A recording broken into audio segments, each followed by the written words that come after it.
রমজানের সেই দিন সকালে কর্মীদের ঈদ উপহার বিতরণ করেন ঢাকা 5 আসনের মাটি ও মানুষের নেতা কাজী আবুল বাশার। কর্মীদের ঈদ উপহার বিতরণ শেষে বিএনপির ভারপ্রাপ্ত চেয়ারপারসন তারেক রহমানের পক্ষ থেকে গরিব ও অসহায়দের মাঝে ঈদ উপলক্ষে বস্ত্র বিতরণ করা হয়। ঈদের আগের দিন নতুন কাপড় পেয়ে খুশি গরিব ও অসহায় মানুষেরা।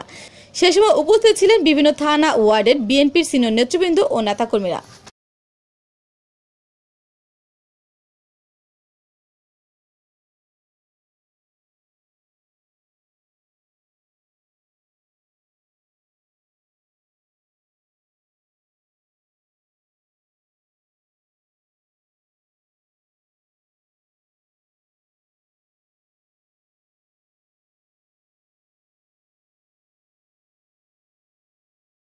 এক মাস সিয়াম সাধনার পরে আগামীকাল পবিত্র ঈদ উল ফিতর।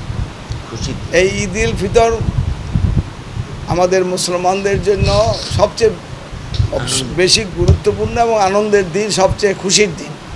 এই ঈদের দিনে আমরা সবাই মিলেমিশে ঈদ করব, আমাদের এই ঈদের আনন্দকে সবাই মিলেমিশে ভোগ করব, এইটাই তো সবার প্রত্যাশা। দীর্ঘ 17 বছর 17 বছর বাংলাদেশের স্বৈর শাসক ছিল, বাংলাদেশের মানুষের বুকের উপর চেপে বসেছিল। বাংলাদেশের মানুষের আজকে মনে সুখ ছিল না, তারা অশান্তিতে ছিল, কারণ তাদের সন্তান গুম হয়েছে, তাদের সন্তান খুন হয়েছে। আজকে প্রত্যেকটা পরিবারের মানুষ মামলা হামলায় জর্জরিত ছিল। 60 লক্ষ বিএনপি নেতাকর্মীর বিরুদ্ধে মামলা দিয়েছিল, ঘর ছাড়া বাড়ি ছাড়া, অনেকে মাসের পর মাস বছরের বছর জেলখানায় কাটিয়েছে। এমন অবস্থায় তাদের পরিবারের পরিজনের থেকে দূরে থেকে জেলখানায় থেকে ঈদ উদযাপন হয়েছে। আজকে সেই ঈদ আর এবছরের ঈদ একটু পার্থক্য আছে।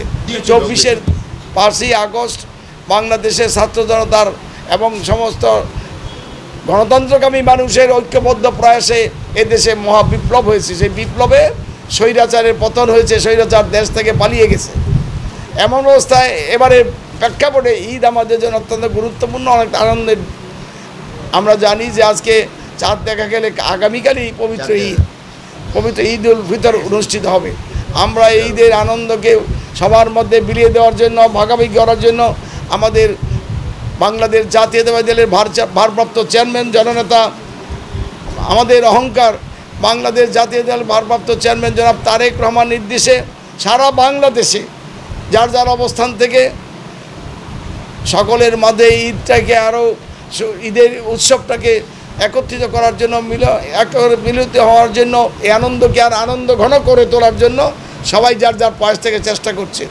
সেই লক্ষ্যে আমরা মনে করি যে এবারের ঈদে আমরা যারা নিম্নবিত্ত, দরিদ্র বা যারা মানে নিম্ন মধ্যবিত্ত, তাদের মাঝে আমাদের ঈদটা যাতে সবাই মিলেমিশে করতে পারি, সেই জন্য আমরা ঈদের দিন আমরা জানি সকলে এটা আমাদের নতুন বস্ত্র পরে, সবাই নতুন কাপড় পরে ঈদের জামাত পড়তে যায়। এই আনন্দটাকে সবার মধ্যে যাতে হতে পারে, সবার মাধ্যমে আনন্দকে বিলিয়ে দেওয়ার জন্যই আমাদের এই প্রয়াস। আমরা এই এলাকার বিভিন্ন দরিদ্র মানুষের, হতদরিদ্র থেকে দরিদ্র এবং যারা মানে নিম্ন মধ্য আয়ের লোক, তাদের মাধ্যমে আমরা শাড়ি লুঙ্গি আমরা বিতরণ করেছি। এখানে সকালবেলা অনেক লোকের সমাগম হয়েছে, সারাদিন এটা অব্যাহত থাকবে, রাত্র পর্যন্ত অব্যাহত থাকবে। যারা আমাদের এলাকায় এই মহল্লায় বা এই এলাকার মধ্যে যারা আছেন, বিভিন্ন এলাকার মধ্যে আছেন, যারা দুস্থ, যারা দরিদ্র, আজকে এখানে সবাই এখানে আজকে আমি এই সবার মধ্যে বস্ত্র বিতরণ হবে। ইতিমধ্যে আমরা অনেকেরই দিয়েছি, এখন বাকি সময়টা আমরা দেব। আমরা এই ঈদকে সবার মধ্যে ভাগ করে নিয়ে, এই আনন্দকে আমরা সবাই ভাগ করে নিয়ে যেন ঈদ উদযাপন করতে পারি, আল্লাহ রাব্বুল আলামিনের কাছে সেই দোয়াই করব। আমরা বাংলাদেশের এই পরিস্থিতিতে বাংলাদেশের মানুষের মধ্যে স্বস্তি ফিরে এসেছে। আমরা এখন স্বস্তি আমাদের একটাই হবে যখন এদেশে একটা গণতান্ত্রিক শাসন ব্যবস্থা হবে। বাংলাদেশ জাতীয়তাবাদী দল গণতন্ত্রের দল, এই গণতন্ত্রের ধারা বিএনপি অব্যাহত রেখেছে। জিয়া রহমান যেমন বলেছিল, আজকে ব্যক্তির চেয়ে দল বড়, দলের চেয়ে দেশ বড়। আমাদের বর্তমান প্রজন্মের, আমাদের এই বর্তমানে ভারপ্রাপ্ত চেয়ারম্যান তিনি বলেছেন সবার আগে দেশ, অর্থাৎ সবার আগে বাংলাদেশ। এই বাংলাদেশে যারা বসবাস করি, এই 54,000 বর্গমাইল পরিবেষ্টিত বাংলাদেশে যে ধর্মেরই থাকুক না কেন, যারা এই বাংলাদেশে বসবাস করে সবাই বাংলাদেশের মালিক মুক্তা। কাজেই এই বাংলাদেশের মানুষের জন্য একটা গণতান্ত্রিক মুক্তিযুদ্ধের চেতনার ভিত্তিতে আমরা একটা গণতান্ত্রিক পরিবেশ করতে চাই, গণতন্ত্র ফিরিয়ে আনতে চাই। সেই লক্ষ্যেই আমরা বলছি যে সবার আগে একটা নিরপেক্ষ নির্বাচনের মাধ্যমে ভোটের ব্যবস্থা করতে হবে।